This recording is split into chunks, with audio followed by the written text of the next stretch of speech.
আসসালামু আলাইকুম ওয়া রাহমাতুল্লাহি ওয়া বারাকাতুহু। ঈদ আরবি শব্দ যার অর্থ ফিরে আসা।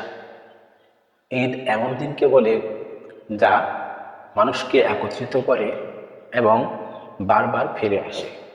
এই শব্দ দ্বারা এই দিবসের নামকরণের তাৎপর্য হল আল্লাহ তাআলা এই দিবসে বান্দাদেরকে নেয়ামত ও অনুগ্রহ দ্বারা বারবার ধন্য করেন এবং বারবার বান্দাদের প্রতি তার ইহসানের দৃষ্টি দান করেন।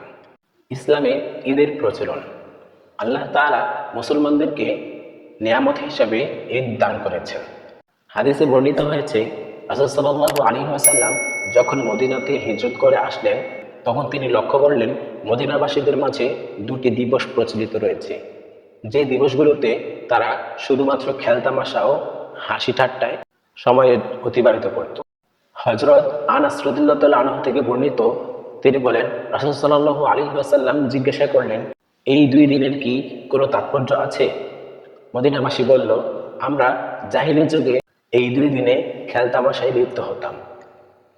তখন তিনি বললেন, আল্লাহ তাআলা এই দুই দিনের পরিবর্তে তোমাদেরকে এর চেয়ে উত্তম দুটি দিন ও দিবস দান করেছেন, হলো ঈদুল আজহা ও ঈদুল ফিতর। শুধুমাত্র আমোদ ফুর্তির জন্য যে দিনগুলো ছিল, আল্লাহ তাআলা তা পরিবর্তন করে এমন দুটি দিন দান করলেন যে দিনে আল্লাহ তাআলা শুকরিয়া আদায় করা হবে এবং তার প্রতি কৃতজ্ঞতা প্রকাশ করা হবে, তার জিকির করা হবে এবং তার কাছে ক্ষমা চাওয়ার সঙ্গে সঙ্গে শালীন আমোদ ফুর্তি, সাজসজ্জা ও খাওয়া দাওয়া হবে।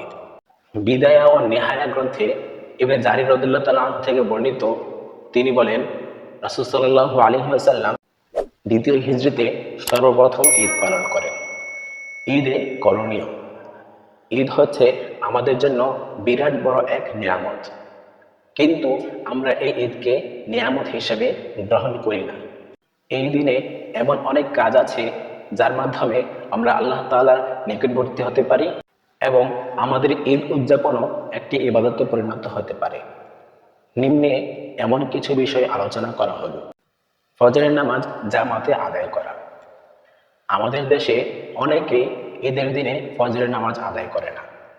ঈদের গুরুত্ব দিতে গিয়ে তারা ফজরের নামাজের গুরুত্ব হারিয়ে ফেলে, অথচ ফজরের নামাজের গুরুত্ব অপরিসীম। রাসূলুল্লাহ সাল্লাল্লাহু আলাইহি ওয়াসাল্লাম বলেছেন, যদি তারা জানতো ফজর ও ইশার নামাজে কি আছে, তাহলে তারা হামাগুড়ি দিয়ে হলেও এই দুটি জামাতে শরীক হতো। ঈদের জামাত আদায় করা। ঈদের দিনের সবচেয়ে গুরুত্বপূর্ণ আমল হচ্ছে ঈদের নামাজ আদায় করা। প্রকৃতপক্ষে একজন ঈমানদার ব্যক্তি নামাজের মাধ্যমে সবচেয়ে বেশি আনন্দ উপভোগ করে। হাদিসে বর্ণিত হয়েছে, রাসূল সাল্লাল্লাহু আলাইহি ওয়াসাল্লাম ঈদের দিন বের হয়ে 2 রাকাত ঈদের নামাজ আদায় করতেন। এর আগে ও পরে অন্য কোনো নামাজ আদায় করেননি। ঈদের দিন গোসল করা। ঈদের দিনে গোসল করার মাধ্যমে পরিষ্কার পরিচ্ছন্নতা অর্জন করা একান্ত প্রয়োজন, কেননা এই দিনে সকল মানুষ নামাজ আদায়ের জন্য মিলিত হয়। হযরত ইবনে ওমর থেকে বিশুদ্ধ সূত্রে বর্ণিত হয়েছে যে তিনি ঈদুল ফিতরের দিনে ঈদগাহে যাওয়ার পূর্বে গোসল করে নিতেন। পায়ে হেঁটে ঈদগাহে যাওয়া। পায়ে হেঁটে ঈদগাহে যাওয়া সুন্নত। হযরত আলী রাদিয়াল্লাহু তাআলা আনহু থেকে বর্ণিত, সুন্নত হলো পায়ে হেঁটে ঈদগাহে যাওয়া, উভয় পথের লোকদেরকে সালাম দেওয়া ও শুভেচ্ছা বিনিময়ের জন্য এক পথ দিয়ে যাওয়া এবং অপর পথ দিয়ে ফিরে আসা। হাদিসে বর্ণিত হয়েছে, রাসূল সাল্লাল্লাহু আলাইহি ওয়াসাল্লাম ঈদের দিন পথ বিপরীত করতেন, অর্থাৎ এক পথ দিয়ে যেতেন, অপর পথ দিয়ে ফিরে আসতেন। ঈদের দিন খাবার গ্রহণ করা। ঈদুল ফিতরের দিন নামাজের পূর্বে কিছু খাওয়া মুস্তাহাব, আর ঈদুল আজহার সময় নামাজের পূর্বে কিছু না খেয়ে বরং নামাজের পর নিজ কুরবানির পশুর গোশত দ্বারা আহার করা সুন্নাহ। হযরত বুরাইদা রাদিয়াল্লাহু তাআলা আনহু থেকে বর্ণিত, নবী করিম সাল্লাল্লাহু আলাইহি ওয়াসাল্লাম ঈদুল ফিতরের দিন কিছু না খেয়ে ঘর থেকে বের হতেন না, আর ঈদুল আজহার সময় সালাতের পূর্বে কোনো কিছুই খেতেন না। ঈদে শুভেচ্ছা বিনিময়ের ভাষা। ঈদে পারস্পরিক শুভেচ্ছা বিনিময় করা শরীয়ত অনুমোদিত একটি বিষয়। বিভিন্ন বাক্য দ্বারা শুভেচ্ছা বিনিময় করা যায়। এক, ইবনে হাজার আসকালানী রাহিমাহুল্লাহ বলেন, সাহাবায়ে কেরাম ঈদের দিনে পরস্পরের সাক্ষাৎ হলে বলতেন, তাকাব্বালাল্লাহু মিন্না ওয়া মিনকুম, অর্থাৎ আল্লাহ তাআলা আমাদের ও আপনার ভালো কাজগুলো কবুল করুন। দুই, ঈদ মুবারক ইনশা। তিন, ঈদুকুম সাঈদুন বলে ঈদের শুভেচ্ছা বিনিময় করা যায়। ঈদের চাঁদ দেখার পর থেকে তাকবীর পাঠ করা। তাকবীর পাঠ করার মাধ্যমে আল্লাহ তাআলার শ্রেষ্ঠত্ব বর্ণনা করা হয়। তাকবীর হলো আল্লাহু আকবার, আল্লাহু আকবার, লা ইলাহা ইল্লাল্লাহু, আল্লাহু আকবার, আল্লাহু আকবার, ওয়ালিল্লাহিল হামদ। বাক্যটি উচ্চস্বরে পড়ে। হযরত আব্দুল্লাহ ইবনে ওমর রাদিয়াল্লাহু তাআলা আনহু থেকে বর্ণিত, তিনি বলেন, রাসূল সাল্লাল্লাহু আলাইহি ওয়াসাল্লাম ঈদুল ফিতরের দিন ঘর থেকে বের হয়ে ঈদগাহে পৌঁছা পর্যন্ত এই তাকবীর পাঠ করতেন। যখন নামাজ শেষ হয়ে যেত তখন আর তাকবীর পাঠ করতেন না। বিশেষ করে যখন ঈদগাহের উদ্দেশ্যে ঘর থেকে বের হবে এবং ঈদগাহে নামাজের অপেক্ষা করতে থাকবে, তখন গুরুত্ব সহকারে তাকবীরে তাশরিক পাঠ করতে হবে। নতুন বা পরিচ্ছন্ন পোশাক পরিধান করা। ঈদে উত্তম জামা কাপড় পরিধান করে ঈদ উদযাপন করা, কেননা এই দিনে সকল মানুষ একত্রে জমায়েত হয়। তাই সকল মুসলিমের উচিত তার প্রতি আল্লাহ তাআলার যে নিয়ামত তা প্রকাশার্থে এবং আল্লাহ তাআলার শুকরিয়া আদায় স্বরূপ নিজেকে সর্বোত্তম সাজে সজ্জিত করা।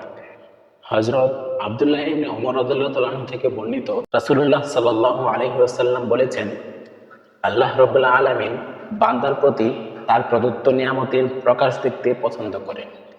ইবনুল কাইয়িম রাহিমাহুল্লাহ বলেছেন, রাসূল সাল্লাল্লাহু আলাইহি ওয়াসাল্লাম দুই ঈদেই ঈদগাহে যাওয়ার পূর্বে সর্বোত্তম জামা পরিধান করতেন। ঈদের খুতবা শ্রবণ করা। ঈদের খুতবা শ্রবণ অত্যন্ত গুরুত্ববহ একটি ইবাদত।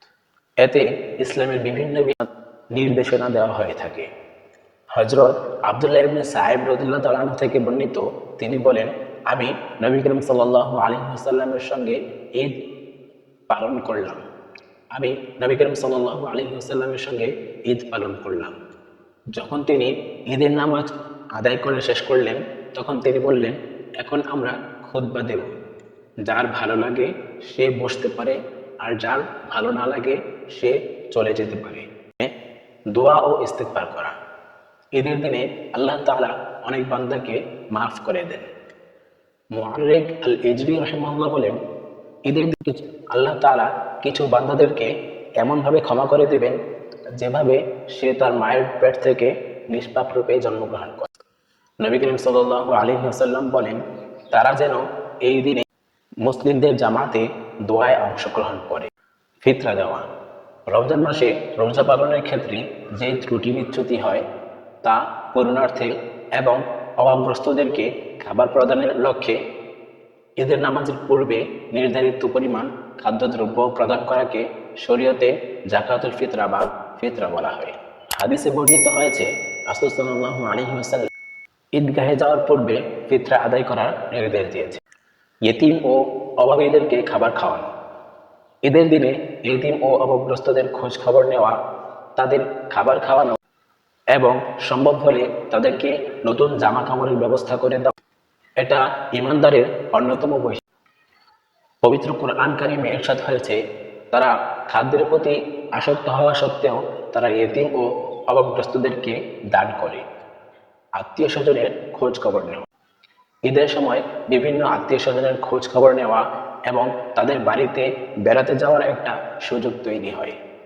এই সম্পর্কে রাসূলুল্লাহ সাল্লাল্লাহু আলাইহি ওয়াসাল্লাম ইরশাদ করেছেন, যে আখিরাতে বিশ্বাস রাখে সে যেন আত্মীয় স্বজনের সঙ্গে সম্পর্ক বজায় রাখে। প্রতিবেশীর খোঁজ খবর নেওয়া। ঈদের সময় প্রতিবেশীর হক আদায়ের একটা সুযোগ তৈরি হয়। কোরআন কারিমে ইরশাদ হয়েছে, তোমরা ইবাদত করো আল্লাহর, তার সঙ্গে কাউকে শরীক করো না, আর সদ্ব্যবহার করো মাতা পিতার সঙ্গে, নিকট আত্মীয়ের সঙ্গে, ইতিম মিসকিন প্রতিবেশী ও অনাত্মীয় প্রতিবেশীর সঙ্গে, পার্শ্ববর্তী সাথী মুসাফির এবং তোমাদের মালিকানাভুক্ত দাস দাসীদের সঙ্গে। নিশ্চয়ই আল্লাহ তাআলা পছন্দ করেন না তাদেরকে যারা দাম্ভিক অহংকারী। মনোমালিন্য দূর করা।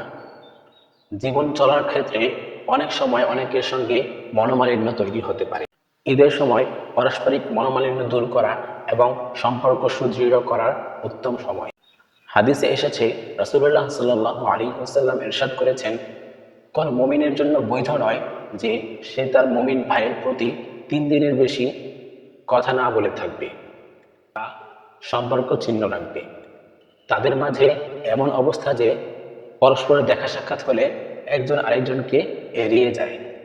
এই দুজনের মাঝে ওই ব্যক্তি উত্তম যে প্রথমে সালাম দিবে। আনন্দ প্রকাশ করে। ইসলাম এমন একটি জীবন ব্যবস্থা যেখানে আনন্দ উদযাপনের ব্যবস্থা রয়েছে, সুস্থ বিনোদনের সুযোগ রয়েছে। উম্মুল মুমিনিন হযরত আয়েশা রাদিয়াল্লাহু তাআলা আনহা থেকে বর্ণিত, তিনি বলেন, রাসূল সাল্লাল্লাহু আলাইহি ওয়াসাল্লাম ঈদের দিন আমার ঘরে আসলেন। তখন আমার নিকট 2টি ছোট্ট মেয়ে গান গাচ্ছিল বুয়াজ যুদ্ধের বীরদের স্মরণে। তারা পেশাদার গায়িকা ছিল না। ইতিমধ্যে হযরত আবু বকর রাদিয়াল্লাহু তাআলা আনহু আমার ঘরে আগমন করলেন এবং এই বলে আমাকে ধমকাতে লাগলেন যে নবীজির ঘরে শয়তানের বাসী। রাসূল সাল্লাল্লাহু আলাইহি ওয়াসাল্লাম তার কথা শুনে বললেন, মেয়ে দুটিকে গাইতে দাও হে আবু বকর। প্রত্যেক জাতির ঈদ আছে এবং এটি আমাদের ঈদের দিন।